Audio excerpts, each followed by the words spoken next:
Hello बच्चों, मैं सत्येंद्र सिंह। आज हम लोग देखेंगे ओम का नियम।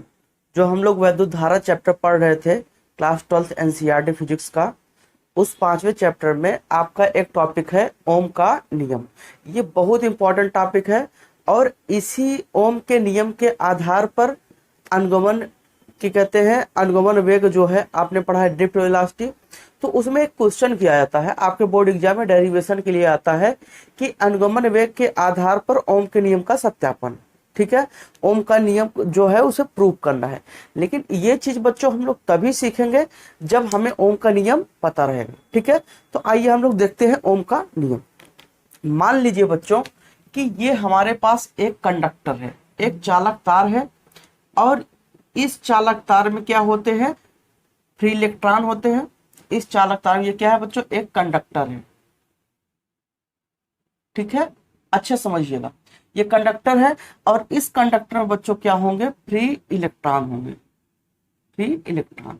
और आप जानते हो कि जब तक ये चालक तार है, इसमें जो फ्री इलेक्ट्रॉन होता है वो बच्चों रैंडम मोशन करता है। कैसा मोशन करता है बच्चों? रैंडम मोशन करता है, अनियमित गति करता है, अनियमित गति करता है। ये तो आपने पढ़ा है।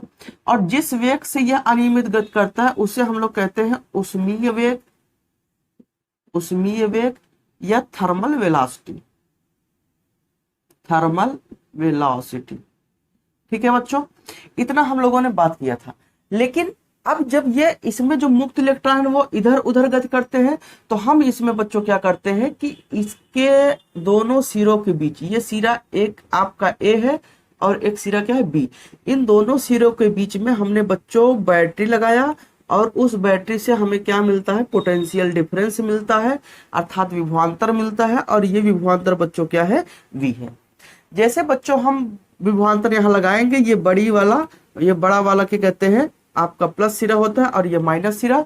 जैसे हमने विभवांतर लगाया, हमने देखा कि ये प्लस सिरा है और ये माइनस सिरा है, और यहाँ पर क्या होते हैं बच्चों? मुक्त इलेक्ट्रॉन होते हैं। ये क्या होते हैं? मुक्त इलेक्ट्रॉन होते हैं। और जैसे बच्चों हमने यहाँ पर क्या कहते हैं वोल्टेज दिया, विभवांतर दिया, तुरंत यहाँ पर क्या हो गया बच्चों? इलेक्ट्रिक फील्ड जनरेट हो गया, वैद्युत क्षेत्र जनरेट हो गया, वैद्युत क्षेत्र उत्पन्न हो गया। और ये प्लस सिरा और ये माइनस सिरा, आप जानते हो इलेक्ट्रॉन पर ऋणात्मक आवेश होता है, और ये मुक्त इलेक्ट्रॉन को बच्चों ये क्या करता है? ये प्लस वाला ऐसे इधर खींच लेता है। और ये जब गति करने लगते हैं तो किस गति से बच्चों चलते हैं? जो इनका वेग होता है वो कहलाता है बच्चों ड्रिफ्ट वेलोसिटी कहलाता है। ठीक है, जब बच्चों उसी वेग से चलते रहते हैं और आगे चल के जब इन फ्री इलेक्ट्रॉनों को बच्चों हम लोग क्या दे देते हैं? पोटेंशियल, पोटेंशियल डिफरेंस दे देते हैं, पोटेंशियल डिफरेंस दे देते हैं, विभवांतर दे देते हैं बच्चों। तो इनके बीच में क्या हो जाता है? इलेक्ट्रिक फील्ड जनरेट हो जाता है। क्या हो जाता है? इलेक्ट्रिक फील्ड जनरेट हो जाता है। ठीक है, इलेक्ट्रिक फील्ड उत्पन्न हो जाता है जिसे हम लोग कहते हैं वैद्युत क्षेत्र। और जब वैद्युत क्षेत्र ये बच्चा उत्पन्न हो जाता है, तो यही जो फ्री इलेक्ट्रॉन है ये अब बच्चों इस उष्मीय वेग से ना गति करके किस वेग से गति करते हैं? ड्रिफ्ट वेलोसिटी से। किसे बच्चों गति करते हैं? ड्रिफ्ट वेलोसिटी से, जिसे हम लोग कहते हैं अनुगमन वेग कहते हैं। समझ में आ गया बच्चा? तो ओम का नियम, जो ओम साहब थे उनका पूरा नाम था जॉर्ज साइमन ओम। ठीक है, उनका जो पूरा नाम था बच्चों वो था जॉर्ज साइमन ओम। ठीक है, अब जो जॉर्ज साइमन ओम थे बच्चों, वो उन्होंने क्या किया? कौन थे? जॉर्ज साइमन ओम। इन्होंने एक्सपेरिमेंट किया, उन्होंने एक कंडक्टर वायर लिया और ऐसे यहाँ पर पोटेंशियल डिफरेंस लगा दिया। तो आप अब इतना जानते हो, तो उन्होंने एक्सपेरिमेंट किया कि आप जानते हो जैसे हम यहाँ पोटेंशियल डिफरेंस लगाते हैं, ये इलेक्ट्रॉन इधर ड्रिफ्ट वेलोसिटी से गति करने लगते हैं वीडी से, और जैसे इनका चलने की दिशा बच्चों इधर होगा, तो बच्चों करंट की जो दिशा हो जाएगी वो इधर, अर्थात इधर आई से ऐसे आपका करंट चलेगा, प्लस से माइनस की ओर। इतना समझ में आ गया?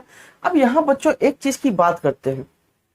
जब जॉर्ज साइमन ओम ने क्या कहते हैं यहाँ पर लगाया, तो उन्होंने देखिए बच्चों जो भी लॉ होता है, जो भी नियम होता है, उन सबका प्रैक्टिकल हमेशा लैब में किया जाता है। जैसे लैब जैसे ये रूम है, इस रूम में मान लो हम किसी चीज के बारे में प्रैक्टिकल कर रहे हैं, तो वहां पर क्या कहते हैं, जो निष्कर्ष निकलता है उसी को हम लोग क्या बना देते हैं, लॉ बना देते हैं। लेकिन उसको कई वैज्ञानिकों से हम लोग प्रूव कराते हैं। एक कमेटी होती है, वहां पे सब लोग बैठते हैं और वो अपना राय रखते हैं। अगर और उस पर सब तर्क वितर्क होता है, कई वैज्ञानिक उस पर क्रॉस क्वेश्चन करते हैं। अगर वो सभी का आंसर देने में सफल हो गए, संतुष्ट हो गए, तो उसको एक लॉ बना दिया जाता है, वरना फिर ये कहा जाता है कि इनका नियम यहाँ पर फेल हो गया। ठीक है, आइए देखते हैं। हम देखते हैं कि उन्होंने क्या किया। एक उन्होंने चालक तार लिया, ये बच्चों क्या ले लिया, उन्होंने एक चालक तार ले लिया, एक कंडक्टिंग वायर ले लिया, और बच्चों ठीक है, अब उन्होंने क्या किया, इसके बीच में पोटेंशियल डिफरेंस दे दिया। उन्होंने बच्चों पोटेंशियल डिफरेंस दे दिया, और उन्होंने दो इंस्ट्रूमेंट यहां पर लगाया। आप जानते हो विभव को मापने के लिए, विभवांतर को मापने के लिए वोल्ट मीटर का हम यूज कर सकते हैं।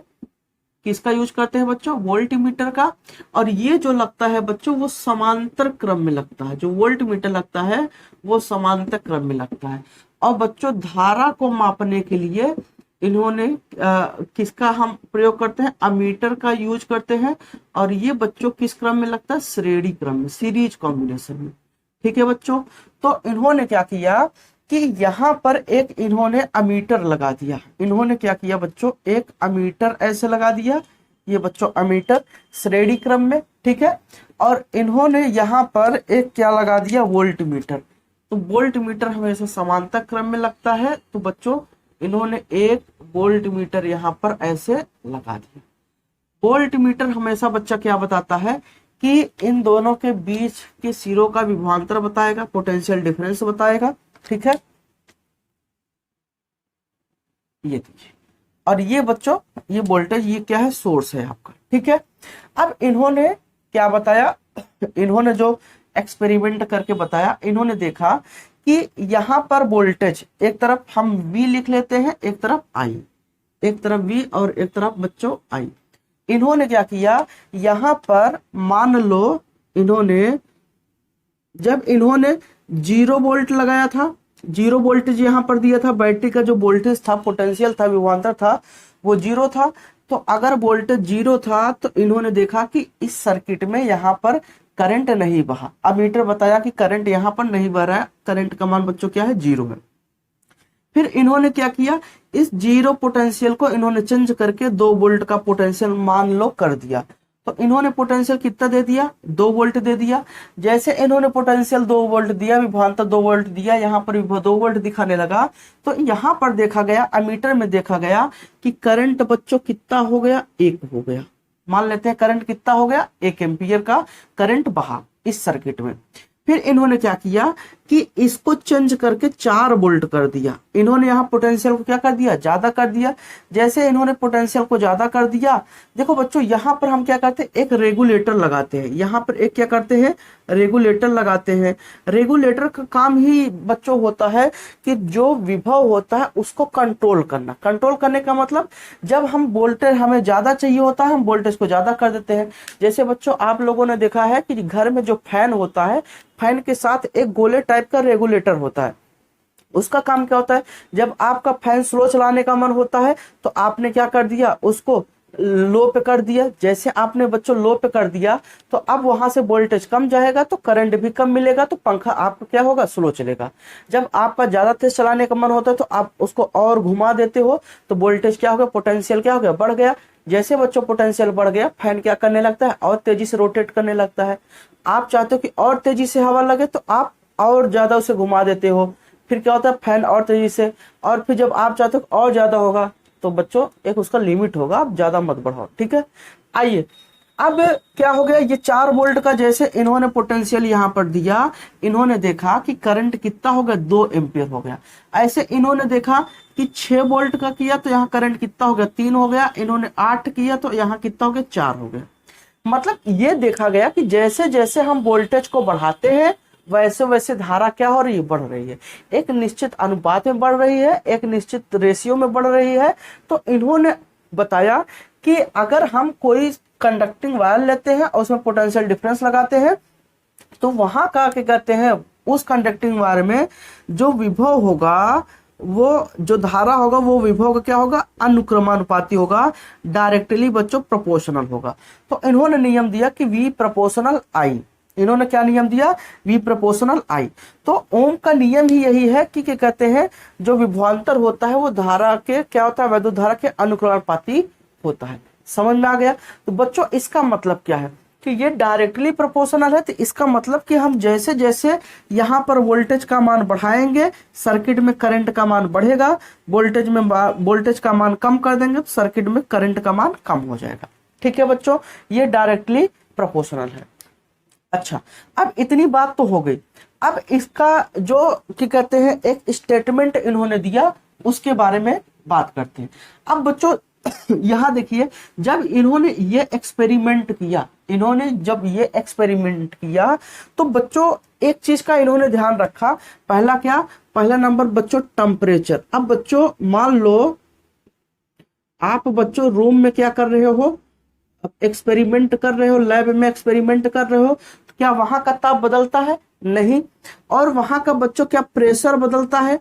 नहीं बच्चों, क्योंकि जो एटमॉस्फेरिक प्रेशर होता है, वायुमंडलीय दाब होता है, वही प्रेजेंट रहता है। ठीक है, दाब, तो ये आपका चेंज नहीं होता है, नो चेंज। ठीक है, और चेंज जब ये ना हो तो इसी को हम लोग बच्चों नाम देते हैं भौतिक अवस्था। इसी को हम नाम बच्चों देते हैं भौतिक अवस्था।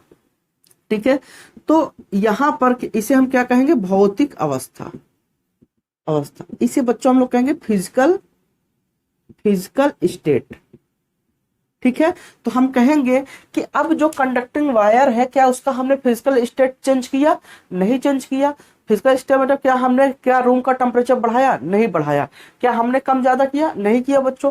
तो अब जब हमने कम ज्यादा नहीं किया, तो फिजिकल स्टेट को हमने चेंज नहीं किया, तो भौतिक अवस्था चेंज नहीं हुआ। तो जब भी बच्चों भौतिक अवस्था की जहां भी बात आएगी, तो आपके माइंड में ये चीज जरूर आ जाना चाहिए कि वहां का जो प्रेशर और टेम्परेचर है बच्चों, वो बच्चों क्या है, कांस्टेंट है, वो चेंज नहीं हो रहा है। ठीक है, जो चीज नहीं चेंज होता है उसे हम लोग बच्चों क्या कहेंगे, कांस्टेंट कहेंगे। ठीक है, कोई दिक्कत नहीं ना।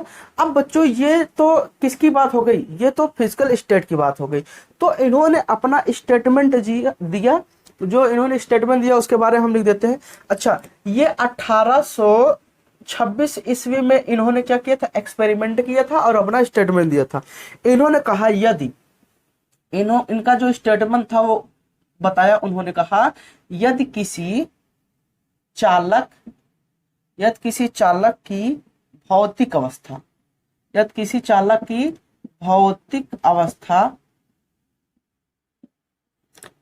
अवस्था में कोई परिवर्तन किसी चालक की भौतिक अवस्था में कोई परिवर्तन ना हो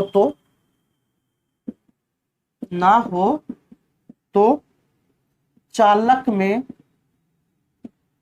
में उत्पन्न वैद्युत धारा, और जानते हैं बच्चा वैद्युत धारा को किससे लिखते हैं, आई। वैद्युत धारा चालक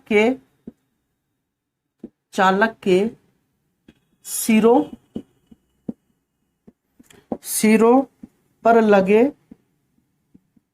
लगे विभवांतर V के अनुक्रमानुपाती होता है।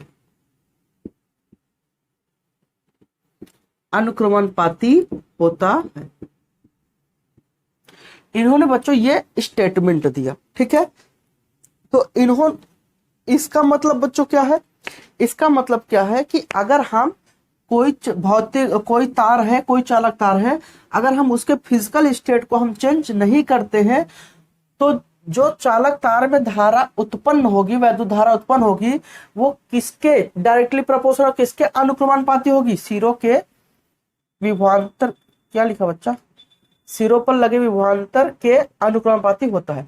तो ये बच्चों क्या कहते हैं, किसके अनुक्रमानुपाती होता है, विभवांतर के, पोटेंशियल डिफरेंस। जो हम यहाँ पोटेंशियल डिफरेंस देते हैं उसी के अनुक्रमानुपाती इसमें जो प्रवाहित होने वाली धारा है वो होगा। ठीक है बच्चों, अब यहाँ पर हम लिख सकते हैं कि V डायरेक्टली प्रोपोर्शनल I, इसे हम क्या कहेंगे, अनुक्रमानुपाती।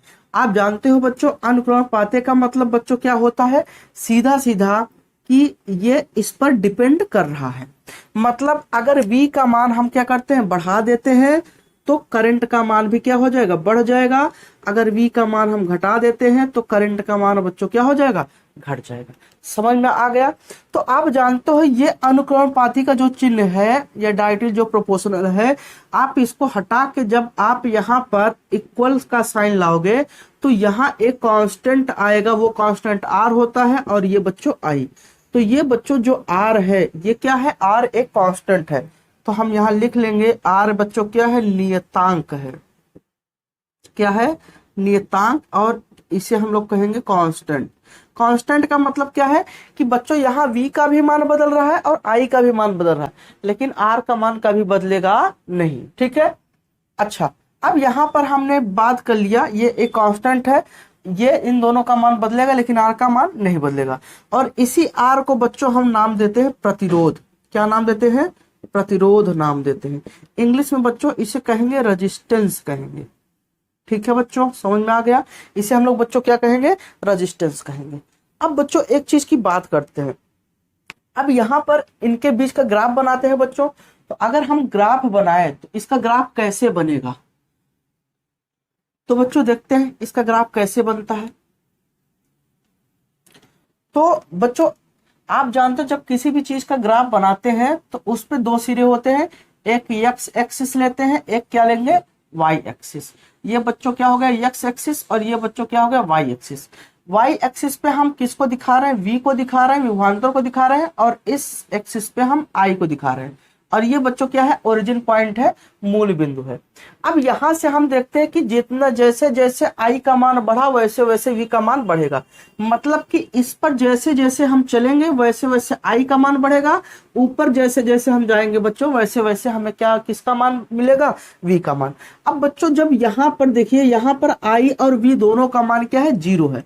हमने बच्चों इतना क्या कर दिया, इतना बच्चों हमने क्या किया, आई का मान बढ़ाया। अगर इतना हमने आई का मान बढ़ाया है तो आई का मान भी इसी रेशियो में क्या हो जाएगा, बढ़ जाएगा। v का मान भी क्या हो जाएगा, इसी रेशियो में बढ़ जाएगा। तो बच्चों हमने देखा कि हमने i को बढ़ाया, v का भी मान क्या हो गया, बढ़ गया। ठीक है। हमने बच्चों i का मान इतना कर दिया, हमने इतना कर दिया, तो बच्चों अब i का मान इतना हो गया। तो अगर i का मान इतना है तो v का भी मान कितना होना चाहिए, इतना होना चाहिए। हमने बच्चों और इसको ऐसे बढ़ाया और ये देखा ये बढ़ गया। फिर हमने बच्चों i का मान और बढ़ाया बच्चों ऐसे, तो हमने देखा कि बच्चों v का मान क्या हो गया, और बढ़ गया। अब बच्चों अगर इसी ग्राफ को हम ऐसे मिला दें, अगर हम इसी को हम ऐसे बच्चों मिला दें तो ये जो ग्राफ जाएगा क्या वो एक स्ट्रेट लाइन जाएगा, एक सीधी रेखा जाएगी। तो ये जो बच्चों ग्राफ है ये क्या है, एक स्ट्रेट लाइन ग्राफ है। तो अगर हम ये कहें कि v और i के बीच का जो ग्राफ बनेगा बच्चों वो कैसा बनेगा, तो आप कहोगे कि एक स्ट्रेट लाइन ग्राफ बनेगा। ठीक है, एक सीधी रेखा ग्राफ बनेगा। ठीक है, कोई दिक्कत बच्चों। अब यहाँ पर ये क्या है, ये उसका स्लोप है, जरा समझिएगा। मैं फिर से थोड़ा सही से बना देता हूं। तो ये बच्चों क्या हो गया, ये इसका ग्राफ हो गया, ये क्या हो गया, ग्राफ हो गया। और ये चीज बच्चों किसको बताएगा, आर को बता रहा है। ये किसको बता रहा है, आर को। तो जैसे जैसे हम आई का मान बढ़ाते जाएंगे वैसे वैसे वी का मान बढ़ता जाएगा। और ये स्ट्रेट लाइन का मतलब ये आर का मान क्या है, कांस्टेंट है। अब एक चीज जरा बात हमारी समझिएगा। अब यहाँ पर आर का मान, अब इन दोनों के बीच में ये क्या है, ये क्या है बच्चों, स्लोप है। ये क्या है, थीटा है। और थीटा को हम लोग बच्चों कहते हैं स्लोप, कहते हैं ढाल जिसको कहते हैं। ठीक है।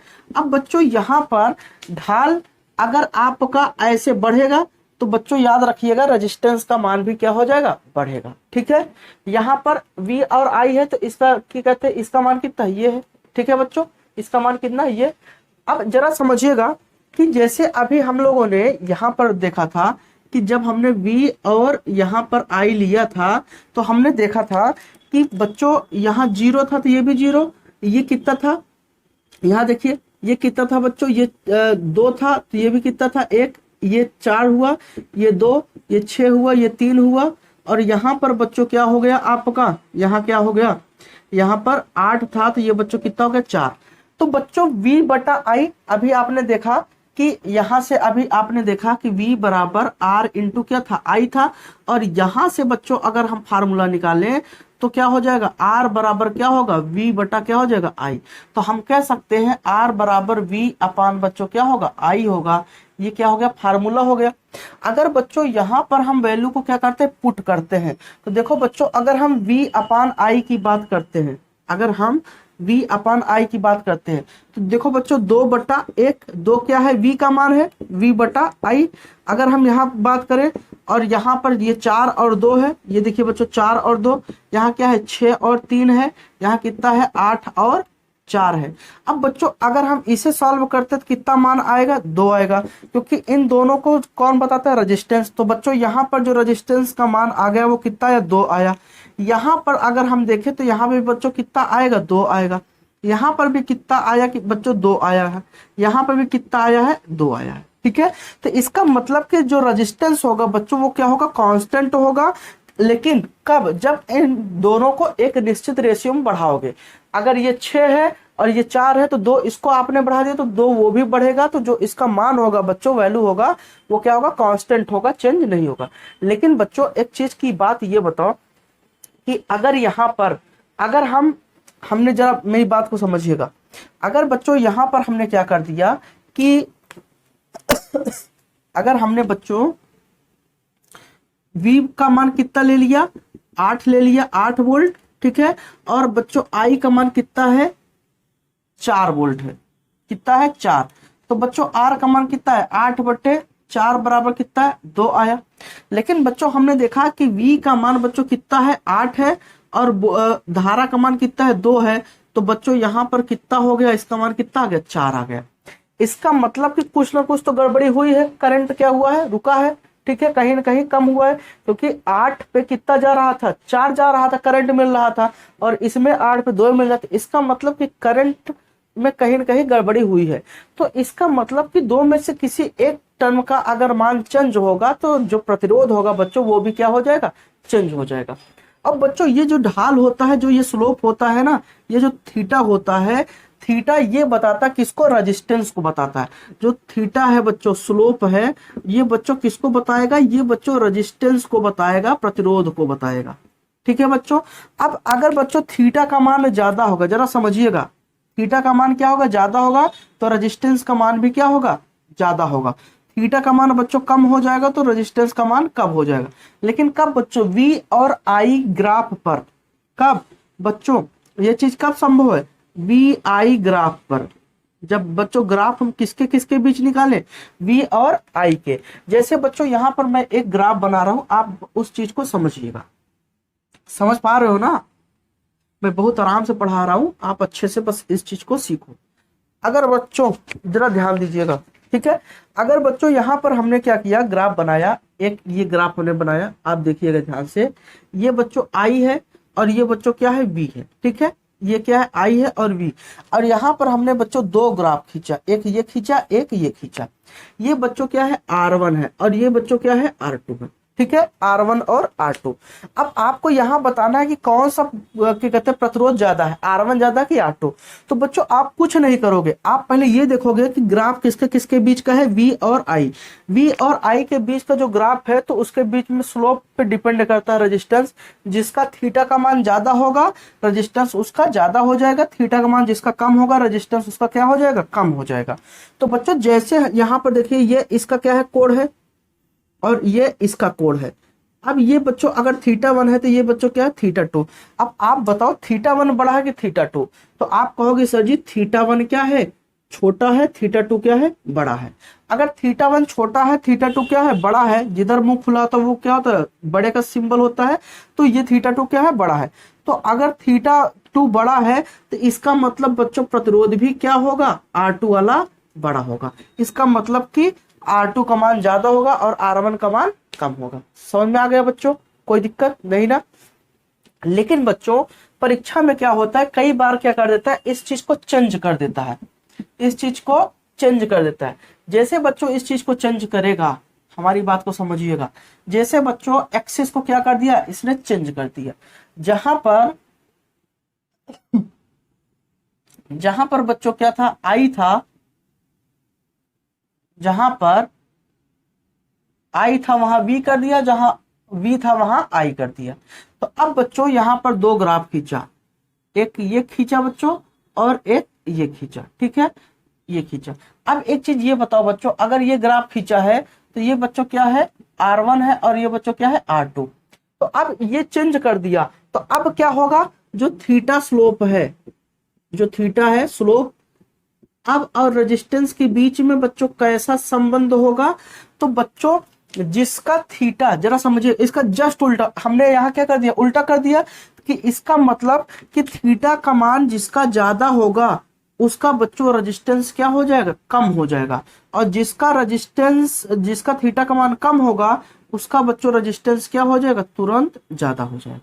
ठीक है बच्चों, तो अब हम यहाँ पे हमने देखा कि ये कब होगा, ये बच्चों आई वी ग्राफ पर, आई वी ग्राफ पर, जब बच्चों हम आई और वी के बीच में हम ग्राफ बनाएंगे तब। अब बच्चों यहां पर हम देखते हैं ये क्या है बच्चों, थीटा है, ये क्या थीटा 1 है, ठीक है, और ये बच्चों क्या है, थीटा 2 है। अब आप बताओ बच्चा कि इन दोनों के बीच में किसका कोण ज्यादा है, R2 का कोण ज्यादा है। अगर बच्चों R2 का कोण ज्यादा है तो रेजिस्टेंस क्या हो जाएगा, कम। देखो बच्चों अगर ये थीटा ज्यादा तो रेजिस्टेंस क्या हो जाएगा, कम हो जाएगा। तो बच्चों हम यहां लिख सकते हैं कि theta 1 theta 2 greater than theta 1, theta 2 क्या है, थीटा 1 से बड़ा है। तो जो बच्चों बड़ा है वो हमेशा क्या हो जाएगा, छोटा हो जाएगा, वो क्या हो जाएगा, छोटा। तो R2 का थीटा बड़ा तो R2 क्या हो जाएगा, छोटा हो जाएगा, और R1 क्या हो जाएगा, बड़ा। इसका मतलब कि ये बड़ा प्रतिरोध है और ये वाला छोटा। समझ में आ गया बच्चों, कोई दिक्कत नहीं ना। अच्छा, अब एक बात और मैं यहाँ पे अगर आपको दूं क्वेश्चन, बात को समझिएगा। अगर बच्चों हमने एक ग्राफ बना दिया, ये V और ये I, हमने बच्चों यहाँ पर 1 2 और 3 ग्राफ लिया, R1 R2 और बच्चों R3, ठीक है। अब बच्चा आप बताओ किसका प्रतिरोध ज्यादा होगा। तो बच्चों VI ग्राफ है, थीटा बड़ा तो रेजिस्टेंस बड़ा, तो ये बच्चों देखो ये कम कोण है, ये उससे बड़ा है, ये सबसे बड़ा है। तो बच्चों क्या हो जाएगा, अगर ये थीटा 1 है, ये थीटा 2 है, ये थीटा 3 है, तो हम यहाँ लिखेंगे थीटा 1 थीटा 2 थीटा 3। सबसे बड़ा कोण थीटा 3, फिर उससे छोटा थीटा 2, फिर थीटा, ठीक है। तो सबसे छोटा थीटा 1, फिर उससे बड़ा थीटा 2, फिर उससे बड़ा थीटा 3। तो बच्चों प्रतिरोध भी क्या होगा, वैसे ही क्या होगा, जैसे जिस रेशियो में ये बड़े हैं उसी तरीके से ये भी होंगे। समझ में आ गया, क्लियर होना। अगर बच्चों हमने क्या कर दिया, फिर से चेंज कर दिया इस चीज को, हमने बच्चों चेंज कर दिया, हमने यहाँ पर चेंज कर दिया, ये लीजिए, ये बच्चों V हो गया और ये बच्चों क्या हो गया, I हो गया। तो बच्चों ये क्या हो जाएगा, 1 2 3, ये R1 ये R2 ये R3। तो बच्चों ये थीटा क्या है, छोटा, ये उससे बड़ा और ये सबसे बड़ा, तो जो सबसे बड़ा वो सबसे छोटा, तो R3 छोटा, फिर क्या होगा R2 बड़ा, फिर सबसे बड़ा R1। समझ में आ गया बच्चों। तो ये क्या होगा, ये आपका रेजिस्टेंस था। क्लियर हो बच्चों, तो उम्मीद करता हूं ये चीज समझ में आया होगा। अब बच्चों एक चीज की और बात करते हैं, अब यहाँ पर एक चीज की और बात करते हैं। क्या बात करें यहाँ पर, तो बच्चों जैसे ये प्रतिरोध के बारे में आपका दिया है कि ये प्रतिरोध है, तो यहाँ पर इस एक्सपेरिमेंट का जो हम प्रयोग करते हैं, तो बच्चों वायर लगाते हैं, तार लगाते हैं, तो वो बच्चों क्या कहलाता है, परिपथ कहलाता है। जैसे हम लोग के घर में जो करंट वगैरह आता है वो सब किसके आधार पर आता है, ओम के नियम के, ठीक है, ओम के नियम के पालन करता है, ठीक है। तो हमारे घर का जो सर्किट होता है वो क्या होता है, वो ओम के नियम का पालन करता है। तो अगर कोई पूछे कि ओम का नियम किसके लिए सही है, किसके लिए सत्य है, तो जो धात्विक पदार्थ होते हैं, जो धात्विक मटेरियल होते हैं, जैसे आपका कॉपर हो गया, एल्यूमिनियम हो गया, ठीक है, एल्यूमिनियम हो गया, ये सब बच्चों क्या है, ये आपके ओम के नियम का पालन करते हैं।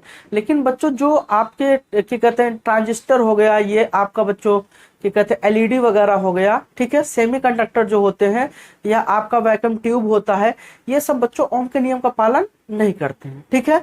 तो यहाँ पर दो प्रकार का सर्किट होगा। जो परिपथ अगर हम बात करें, इलेक्ट्रिक सर्किट अगर ओम के नियम का पालन करेगा तो वो क्या कहलाएगा, ओमी परिपथ। तो जो परिपथ होता है बच्चों, जो परिपथ होता है, सर्किट होता है, जो सर्किट होता है, जो हम घरों में वायर यूज करते हैं, जो कनेक्शन होता है, उसी को हम लोग क्या कहते हैं, परिपथ कहते हैं। तो ये बच्चों दो प्रकार का परिपथ होता है। एक आपका बच्चों क्या होता है, ओमीय परिपथ होता है, एक होता है ओमीय परिपथ और एक होता है अनओमीय परिपथ। आगे चल के हम लोग बात करेंगे अनओमीय परिपथ, ओमीय परिपथ। ठीक है बच्चों। तो बच्चों अगर ओमीय परिपथ है तो बच्चों ये ओम के नियम का पालन करता है, ओम के नियम का पालन करेगा। ठीक है बच्चों। और अनओमीय परिपथ मतलब ओम के नियम का पालन, ओम के नियम का पालन नहीं करेगा। ठीक है बच्चों। तो ये ओम के नियम का पालन नहीं करेगा। क्लियर हो। तो ऐसा परिपथ जो ओम के नियम का पालन करता है उसे हम लोग क्या कहेंगे, ओमी परिपथ। और ऐसा परिपथ जो ओम के नियम का पालन नहीं करते उसे हम लोग क्या कहेंगे बच्चों, अनओमी परिपथ। तो बच्चों ये आपका क्या था, ये आपका क्या कहते हैं, ओम का नियम था। तो उम्मीद करता हूं बच्चों ये आपको समझ में आया होगा। ठीक है। अगले वीडियो में हम लोग देखेंगे कि अनुगमन वेग के आधार पर ओम के नियम का सत्यापन कैसे किया जाता है। ठीक है। और यहीं से फिर हम लोग वो जो डेरिवेशन है बहुत इंपॉर्टेंट है, कई बार आपकी परीक्षाओं में पूछा गया है। ठीक है बच्चों। तो अगर आपको वीडियो अच्छा लगा तो जरूर लाइक करें और चैनल को सब्सक्राइब नहीं किया तो जरूर कर लें बच्चों। और थोड़ा ज्यादा से ज्यादा आप अपने दोस्तों में बताया करो, शेयर किया करो वीडियो को व्हाट्सएप वगैरह पे, ताकि और लोग भी इस चैनल को सब्सक्राइब करें और इसका फायदा उठाएं।